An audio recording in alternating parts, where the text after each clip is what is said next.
My brother lifted the glass of red wine, smiled at me across the Christmas table, and said cheers. He didn't know I had watched my father pour something into it 30 minutes earlier. He didn't know I had a recording of every second. And he didn't know that I had already made the most difficult decision of my life before I ever sat down to dinner. I didn't scream. I didn't knock the glass out of his hand. I just watched him bring it to his lips. Before I tell you what happened next, drop a comment and tell me this. What is the one thing a family member did to you that you forgave, but never actually forgot? I want to read every single one. You're probably already asking why I didn't just walk away years ago. Why I kept showing up. Why I kept writing the checks, making the calls, smoothing over the disasters that my father created and my mother refused to acknowledge. The answer isn't complicated. It just took me a long time to see it clearly. Every family that functions on exploitation has a load-bearing wall. One person who holds the structure up, so everyone else can pretend it's standing on its own. I was that wall. My brother Tyler was the chandelier, decorative, admired, expensive to maintain, and absolutely useless if the power went out. My father started gambling seriously when I was 12. Not scratch tickets, not fantasy football. The kind of gambling that requires a separate phone and a contact saved under a fake name. By the time I was in college, I understood that the tuition my parents said they were setting aside for me had gone into a losing streak on futures trading. I paid my own way through school. I told myself it was fine. I told myself they were doing their best. Tyler got a car for his 18th birthday. I got a card with $20 in it and a reminder that I was responsible, and responsible people didn't need as much help. I became an accountant because numbers made sense to me in a way that my family never did. I was good at it. Within 4 years, I was making more than both of my parents combined. And because I was good at it, and because I was the responsible one, and because no one else was going to do it, I started quietly covering the gaps. Property tax that came due when my father had a bad month, my mother's car repair, the second mortgage payment that was somehow always a week late. I never asked to be paid back. I told myself that was love. I was wrong. That was a subsidy. And my family had built their entire lifestyle on the assumption that the subsidy would never stop. The shift happened 11 months ago. I was at my desk on a Tuesday afternoon when my phone rang. It was an attorney I didn't recognize, calling about my grandfather's estate. My grandfather on my father's side had passed away 4 years earlier. I thought the estate had been settled years ago. I was wrong about that too. There was a trust. My grandfather, who had watched my father's tendencies up close his entire life, had written a specific clause into it. The trust held approximately $800,000 in assets. Under the terms he'd set, if I was living and over the age of 30 at the time of distribution, the full amount transferred to me directly.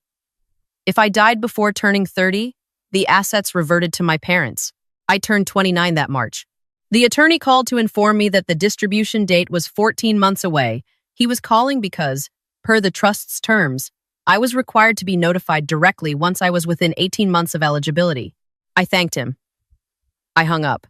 I sat at my desk for a long time, staring at the wall. I didn't tell my parents that day. I didn't tell Tyler. I went home, made dinner, and tried to convince myself I was being paranoid. But numbers are my language, and the numbers told a story I didn't want to read. My father owed money. Real money. Not the kind you work off with a payment plan. I had found the statements by accident 6 months earlier, a folder left open on the kitchen counter during one of my visits home. Margin calls on leveraged positions that had collapsed. The total was somewhere north of $400,000. He had been hiding it, restructuring it, borrowing against borrowing, for almost 2 years.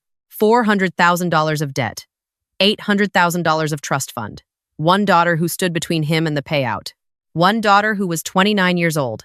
I want to be honest with you about what I did next, because it matters. I didn't go to the police. I didn't confront him.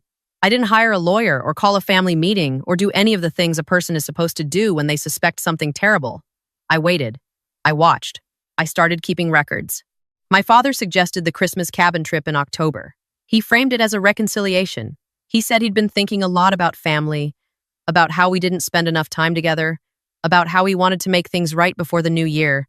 My mother smiled the way she always smiled when my father made announcements wide, performed, and hollow. Tyler was enthusiastic, because Tyler was always enthusiastic about anything that was paid for by someone else. I said yes. I started making preparations of a different kind.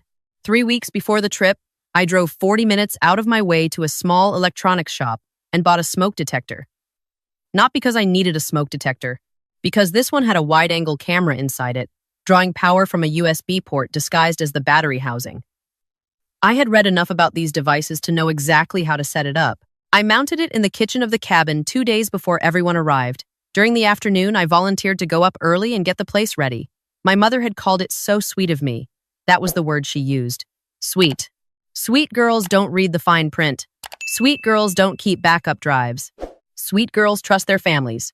I am not sweet. Christmas Eve arrived gray and cold, which felt appropriate.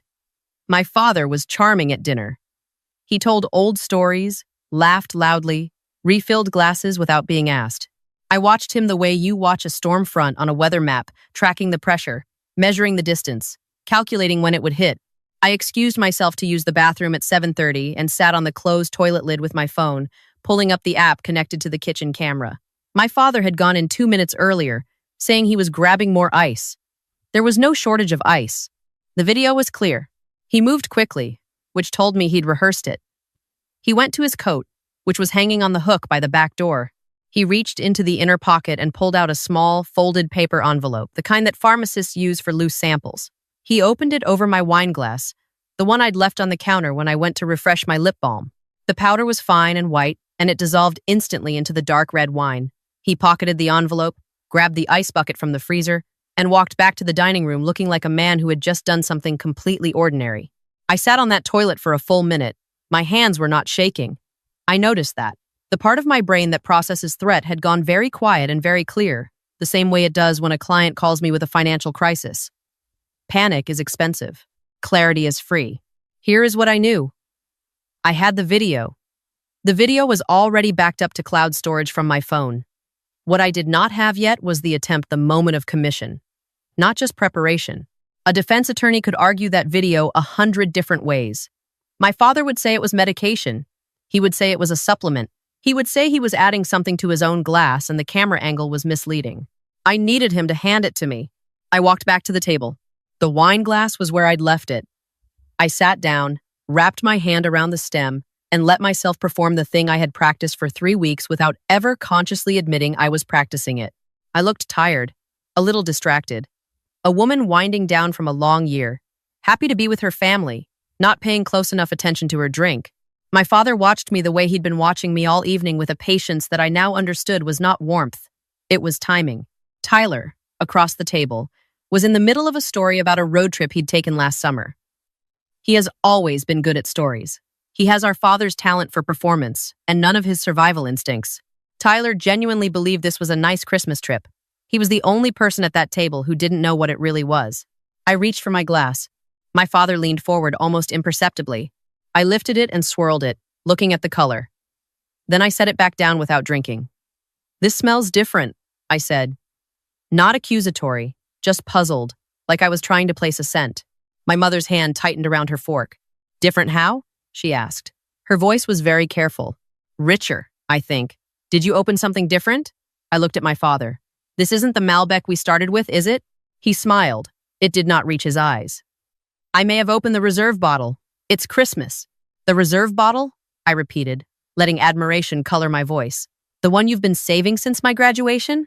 "You deserve it," he said it warmly. And somewhere underneath the warmth was a man doing arithmetic. Tyler looked up from his plate.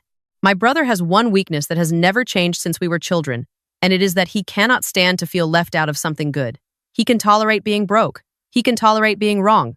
But he cannot tolerate someone else having the better version of anything." "Is there more of it?" he asked. "It's Elena's bottle," my father said, using my mother's name in that dismissive way he always did when he was ending a conversation. "It's for her," which was, of course, exactly the wrong thing to say to Tyler. "There's a full glass just sitting there," Tyler said. "She hasn't even touched it." "I was letting it breathe," I said. "It's been breathing for 20 minutes. Tyler reached across the table with the easy entitlement of someone who had been given things his whole life without asking. "You're barely drinking tonight anyway. Let me just—" "Tyler." My mother's voice snapped across the table like a whip. "Don't." Tyler froze, surprised. My mother did not snap. My mother managed. She smoothed. She redirected. She did not snap. The sharpness of it landed wrong, and Tyler felt it. "It's literally one glass of wine," he said slowly. "It's your sister's. My mother's voice had dropped. Controlled now. Too controlled. She can pour you your own from the other bottle if she wants. Tyler looked at me. He looked at the glass. And I watched the thing I had counted on happen in real time, my brother's face shifting from casual want into something more stubborn. The more my mother pushed, the more he dug in. She had raised him to expect his requests to be accommodated. She had never built in him any tolerance for being told no by her. "You're acting strange," Tyler said to her. "It's wine.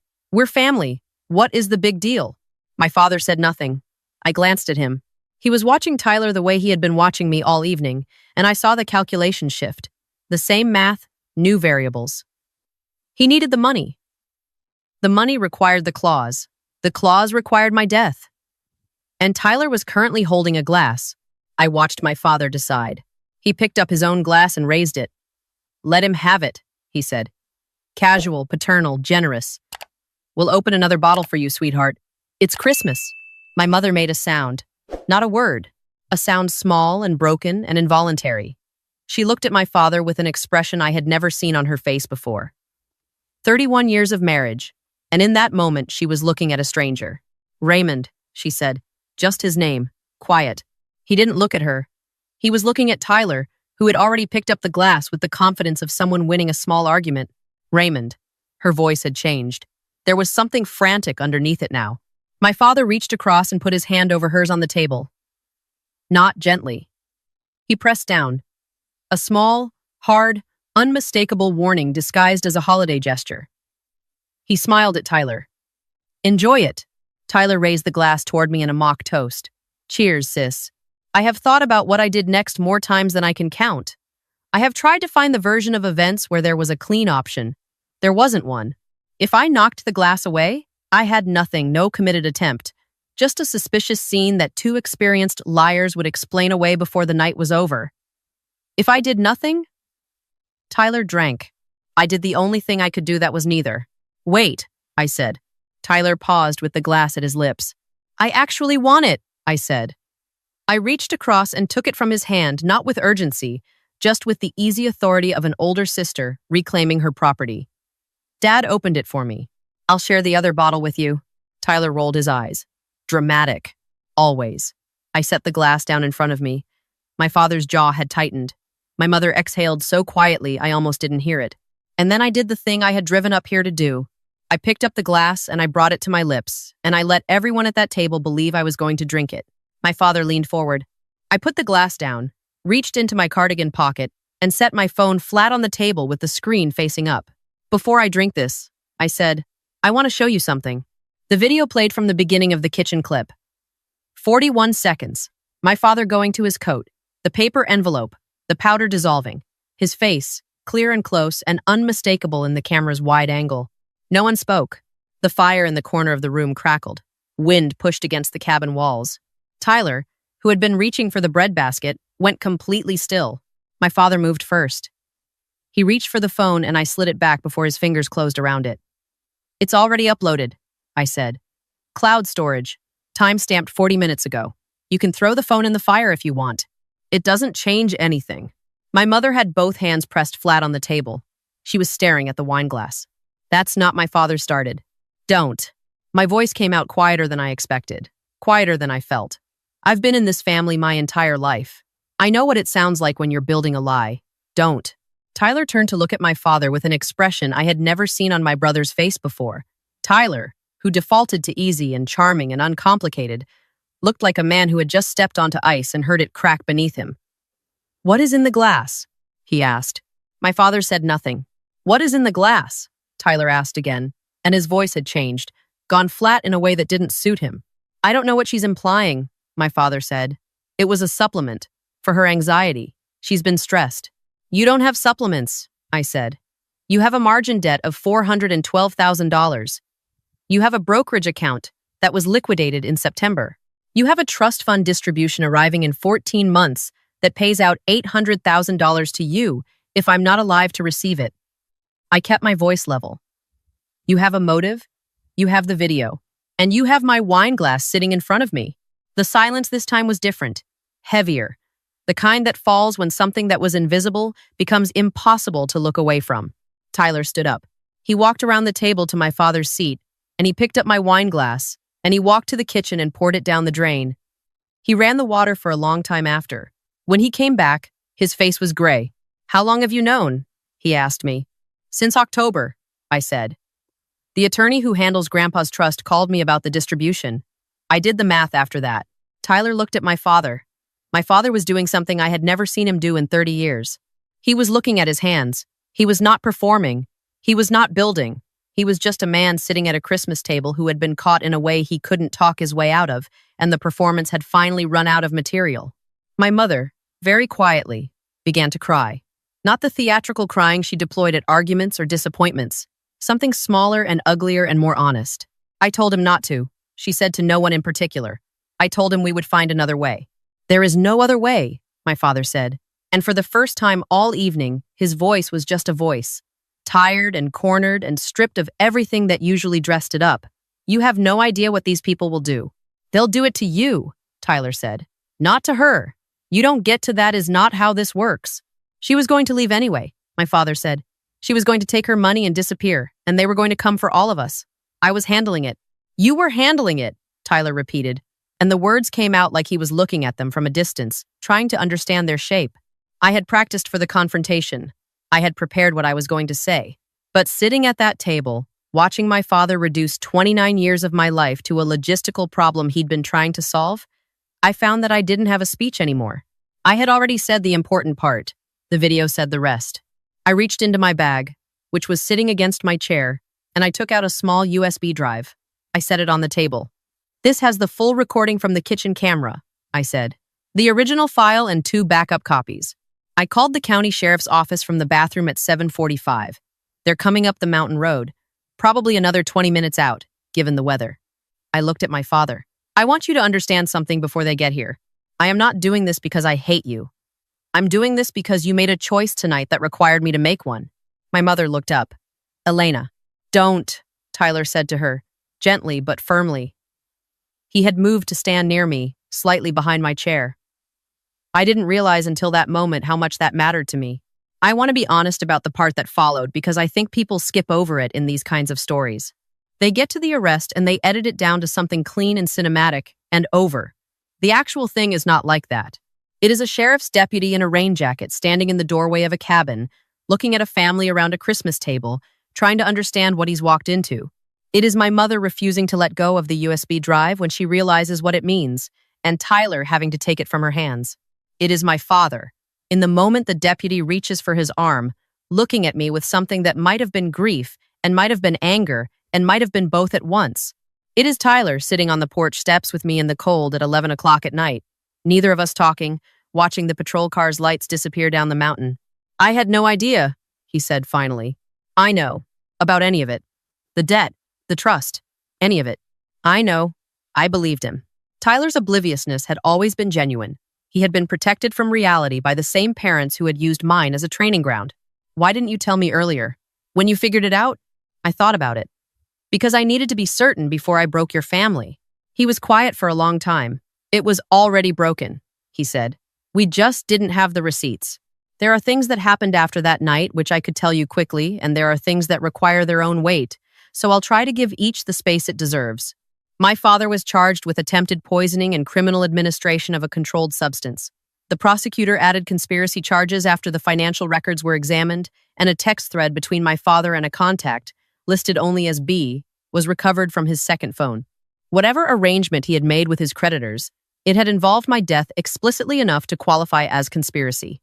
His attorney pushed back hard. It didn't matter.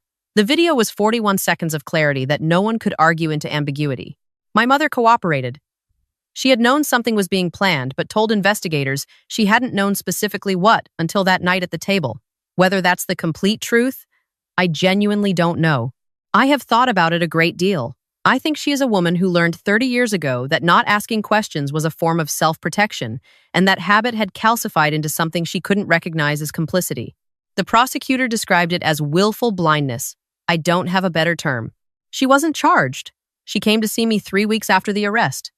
We sat in my kitchen and she drank coffee and didn't say what she had come to say for almost an hour. When she finally said it, it was not an apology exactly.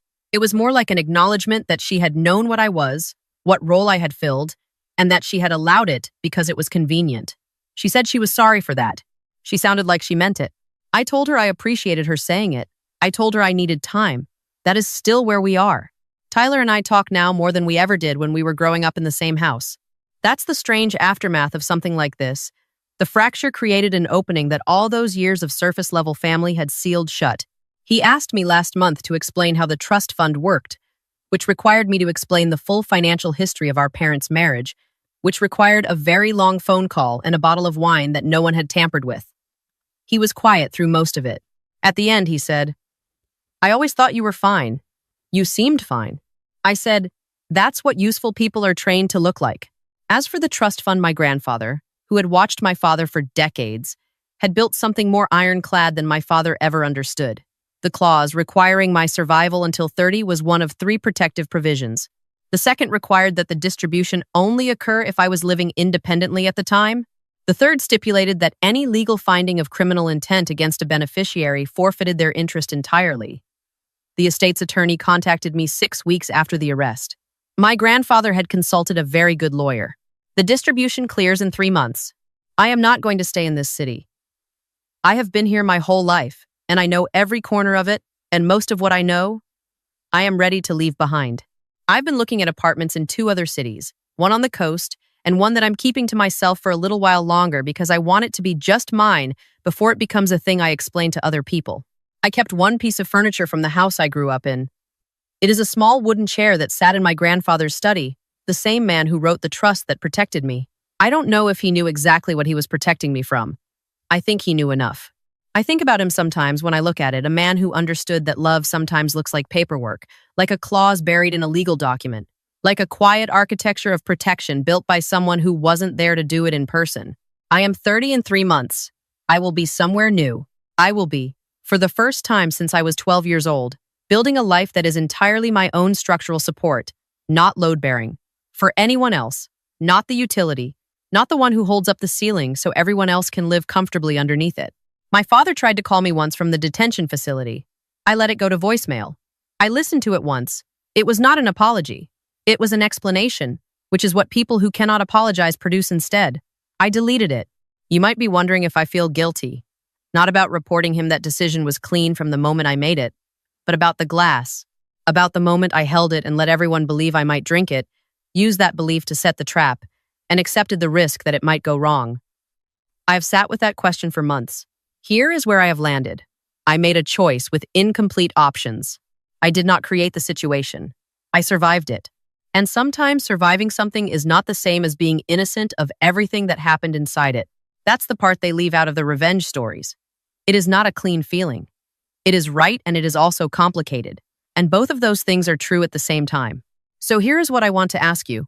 And I mean this genuinely. If you had been sitting at that table, holding that glass, watching your brother reach for it, would you have let him take it to protect your only evidence? Or would you have knocked it away and trusted that the truth would be enough without it? Tell me in the comments. I'll be reading. And if this story stayed with you, if you know what it is to be the one who kept the lights on while everyone else slept soundly in the dark, share it. Someone you know might need to hear that the door opens from the inside.